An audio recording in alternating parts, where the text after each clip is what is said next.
Greetings, I'm Gord Colson with the Rebel Jesus News. Today we're going to talk about Rome and prophecy and why it's important to understand what Rome is and what it was then and what it is now, so we can discern where we are in God's timeline. We're going to look at Daniel's statue vision in chapter 2. We're going to look at Rome and prophecy, Rome then, Rome now. And we'll pay particular attention to the feet of iron and clay in that statue, try to figure out what that means. We'll also look at the book of Revelation and see what we can discern there. And finally, lessons for Christians. So there's this dream of this statue in chapter 2, which King Nebuchadnezzar has, the king of Babylon. He can't remember it though, and he doesn't know what it means, even if he could. None of the wise men know either, but Daniel, through the power of God and the wisdom of God, he tells Nebuchadnezzar not only what the dream is, but what its meaning is. He tells him that the head of gold is you, King Nebuchadnezzar. It's Babylon. Next, Medo-Persia, which conquered Babylon. That's the chest of silver. The thighs of bronze is Greece, which under Alexander the Great conquered Medo-Persia. And this is all in secular history. And finally, the legs of iron, which is Rome. And Rome conquered Greece.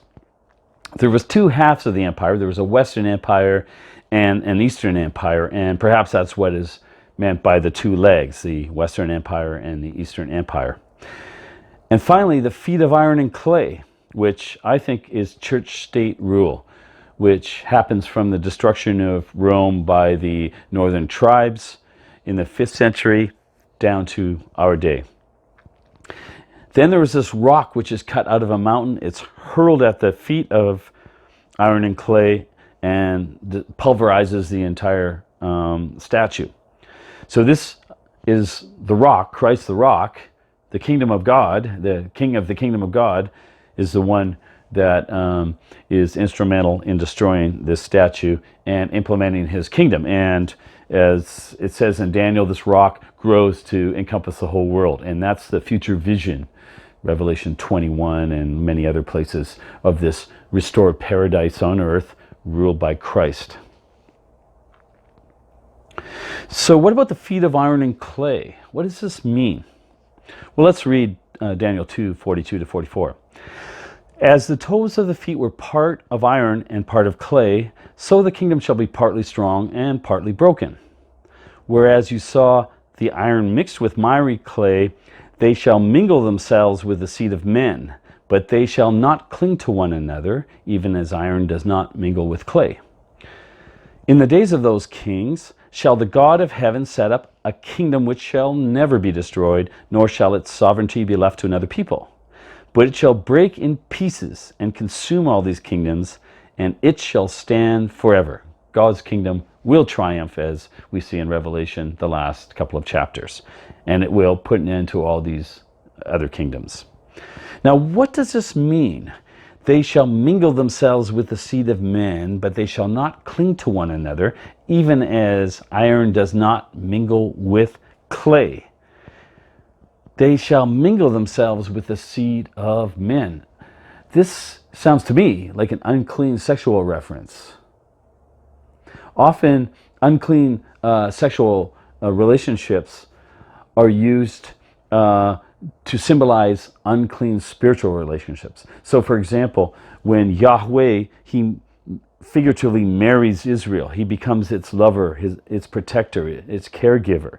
But when Israel goes off and chases after other gods, they come into unclean spiritual relationships with these demonic powers. And this makes Yahweh very angry, and he says he becomes jealous too and hurt that they would do this to him. So I think that's what the reference is, but we'll dig into this a little more. Clay in the Bible, what does it mean? Well, Adam is formed from clay, and God breathes the breath of life into him, and he becomes a living being. In Jeremiah 18:6 and Isaiah 64:8, we read there that God is the potter, that his people are the clay. So God then forms us and molds us by his Spirit to become his people. This is what clay represents in the Bible. Now at Pentecost, the Spirit arrives, comes in to the disciples, and the church is born. It becomes alive, and the church goes off to spread its message of the kingdom throughout the known world at the time. So clay, it represents humans, but more particularly God's people, who he forms like the potter into his beautiful bride of Christ, we read about in the New Testament. Now, the corruption of the clay in the Western Empire, we see Europe, Britain, United States, Canada, Australia, etc., claiming to be Christian powers. And when we look at the power structures in those countries, and it changes over the centuries, but we see Christian churches wanting to partner with the political powers so they can have power also. And what has happened is the churches have become very, very corrupt. So we see this with the Roman Catholic Church partnering with the various kings of Europe, kings and queens of Europe, in this very unclean spiritual relationship. And what happens is the church becomes very, very corrupt, and by the political powers, and also by itself, because it wants power. And whenever the church wants power over others, it usually becomes very, very corrupt. We see on the Eastern Empire, we see the same thing. We see Russia, the Russia Orthodox Church. Well, Putin and the Russian Orthodox Church, they have this relationship. And the church supports Putin in his government. We see this in the Ukraine, in Belarus, Greece, Serbia, Romania, so etc. So we have this unclean relationship of the Eastern Orthodox churches with the political powers. In the West, we have unclean relationship between the Western political powers and corrupt churches. What is this 10-horned beast in Daniel? Daniel chapter 7. We see this 10-horned beast arise. Let's read. After this I saw in the night visions, and behold, a fourth animal, awesome and powerful and strong exceedingly. And it had great iron teeth. It devoured and broke in pieces and stamped the residue with its feet. And it was diverse or different from all the animals that were before it. And it had 10 horns. I considered the horns, and behold, there came up among them another horn, a little one, before which 3 of the first horns were plucked up by the roots. And behold, in this horn were eyes like the eyes of a man, and a mouth speaking great things. So this is Daniel chapter 7, and it's this beast with his 10 horns. What does this all mean? Well, what happened was the Western Roman Empire was destroyed in the 5th century by invading tribes from the north. There was, over time, roughly about 10 of these tribes, and they came and they destroyed the Roman Empire, and they took over.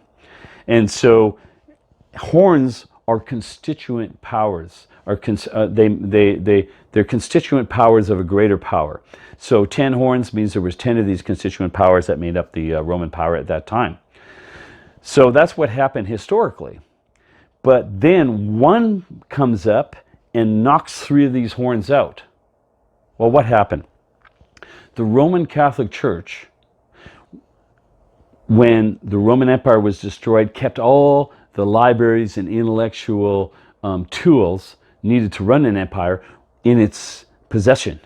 They kept libraries in the monasteries, and they waited for an opportunity, because it was chaotic. I mean, the empire had been destroyed. There was warring, invading tribes running around Europe.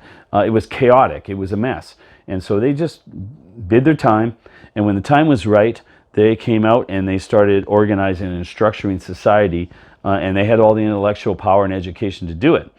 And the Pope that arose from the Bishop of Rome took out 3 powers, 3 of those horns. And which powers were they? Well, they were powers that were Arian. In other words, they rejected the Trinity, and because the Trinity was a core doctrine of the Holy Roman Church, they, among other things, they destroyed these 3 powers. And so this horn that had eyes of a man and a mouth speaking great things, I believe is and many others, reformers all believe this, is the papacy, the Pope, the office of the Pope. And he speaks great things because he calls himself the victor of Christ and other such nonsense, right? He dresses in white and makes himself out to be a god, right? So this is obviously an unbiblical, unchristian power. And that's the historical explanation. Now, if we go to Revelation chapter 13, we also see another beast with 10 horns. So let's read. The dragon, that's Satan, stood on the shore of the sea, and I saw a beast coming up out of the sea.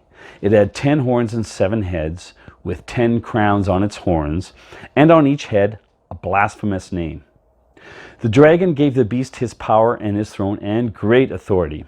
One of the heads of the beast seemed to have had a fatal wound, but the fatal wound had been healed. The whole world was filled with wonder and followed the beast. People worshiped the dragon because he had given authority to the beast. So what happened is one of its heads had a fatal wound. Well, it looked like Rome was doomed. There's other explanations for this head, but here's one. It looked like Rome was finished. It was destroyed. But then it rose up as the Holy Roman Empire under the Catholic Church. So it looked like one of its heads was slain. But the fatal wound was healed, and the whole world was filled with wonder as this Roman Church, this Holy Roman Empire, rose up and took power over the kings of Europe and presented this Pope who dressed in white and made himself out to be a god, and the vicar of Christ. And the world wondered and were awestruck by this power and this glory of this man and this rising church power. But they were mistaken, of course. If we go to Revelation chapter 17, we see the same beast there, but there's some differences. I saw a woman sitting on a scarlet-colored animal. So now there's a woman sitting on the beast, full of blasphemous names, having 7 heads and 10 horns.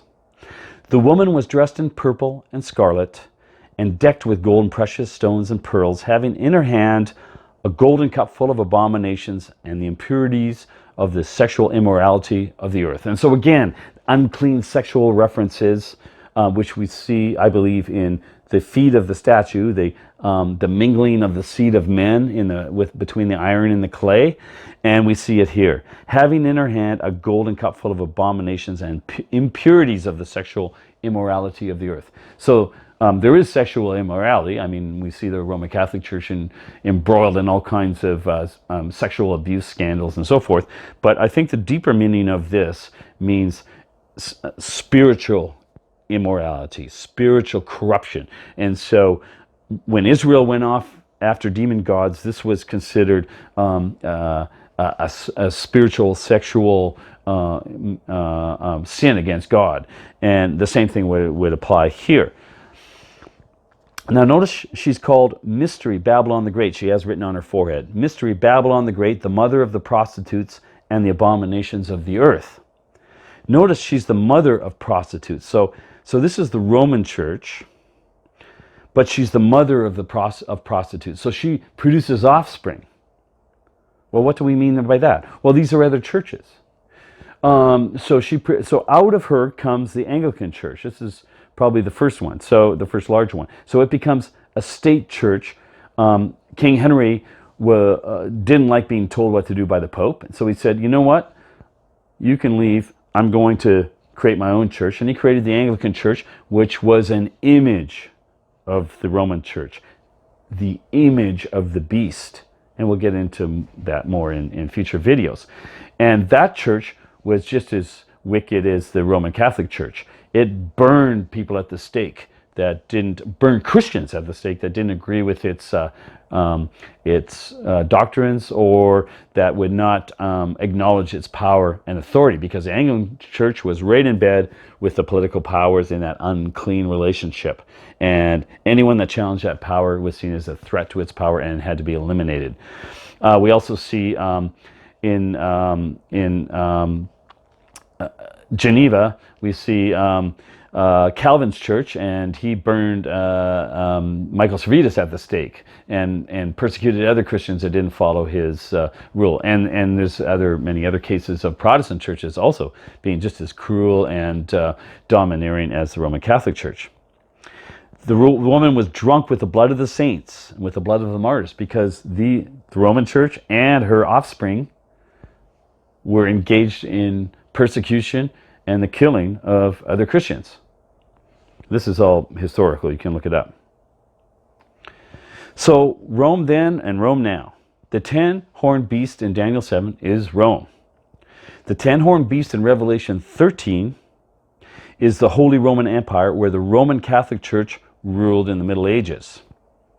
Now, the Eastern Orthodox churches were also there. And many of them were also very corrupt as well. And today we can see a very corrupt relationship, say, between the Russian government and the Russian Orthodox Church. But they were different. They didn't have this central power, a pope. They had they did have a lead bishop, but he didn't have the power that the Bishop of Rome did. The Bishop of Rome had absolute power over others, and it was a different situation.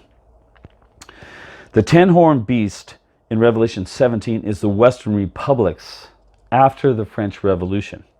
So in 1798, during the French Revolution, Napoleon arrested the Pope and put him in jail. And when that happened, that was the end of the Roman power, the Roman Church's power. That was it. The political powers weren't going to allow the Roman Catholic Church to lord it over them any longer. And so the Roman Catholic Church had to engage in this unclean mingling with the iron, which is Rome, Roman power, in order to continue to assert its power. It didn't have any more absolute secular power that it used to have prior to the French Revolution. So the French Revolution knocked out all the monarchies in Europe and replaced them with republics. And then we have a new system of government where the church had to take a back seat to the political powers. And so what the corrupt churches did is they found ways of mingling with those Roman powers in order to get power. The two-horned lamb beast of Revelation 13, I believe, is the Anglo-American power, an offshoot of the Roman power. So it comes out of the Roman power, but it's a power unto itself. And if we look in history, the Anglo-American power, that is Britain and the United States together, have constituted the major power in the world for much of the last century and the beginning of this century.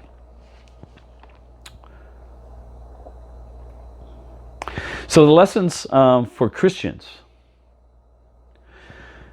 do not be fooled.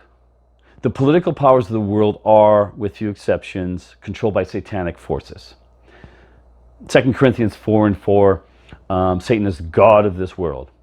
Remember when Jesus was being tested in the wilderness? Satan said to him, "You can have all the powers, all these kingdoms. I'll give them all to you because they've been given to me.